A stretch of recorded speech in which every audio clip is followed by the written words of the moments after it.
ভারতের প্রয়াত কিংবদন্তি পরমাণু বিজ্ঞানী ও দেশটির সাবেক সফল রাষ্ট্রপতি এপিজে আব্দুল কালামকে নিয়ে এবার তৈরি হচ্ছে সিনেমা। জানা যায় সিনেমাটিতে স্থান পাবে এই মহাগুণীর জন্মস্থান তামিলনাড়ুর রামেশ্বরমের শৈশবকাল থেকে রাষ্ট্রপতি ভবনে পা রাখার নানা গল্প।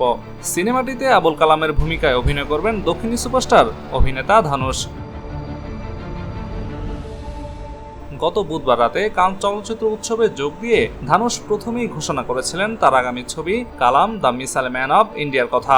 প্রসঙ্গত, ভারতের তামিলনাড়ু রাজ্যের রামনাথস্বামী জেলার রামেশ্বরমে 1931 সালের 15 অক্টোবর জন্মেছিলেন এপিজে আব্দুল কালাম। এই মহান বৈজ্ঞানিকের জীবনাসন ঘটে 83 বছর বয়সে। মেঘালয় রাজ্যের রাজধানী শিলংয়ে একটি অনুষ্ঠানে যোগ দিতে গিয়ে তিনি মারা যান।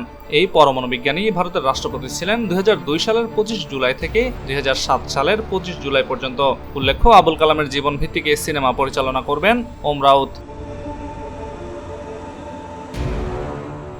এর আগে 2023 সালে বিগ বাজেটের ছবি আদিপুরুষ নির্মাণ করেছিলেন, যদিও সেই ছবিটি মুখ থুবড়ে পড়েছিল।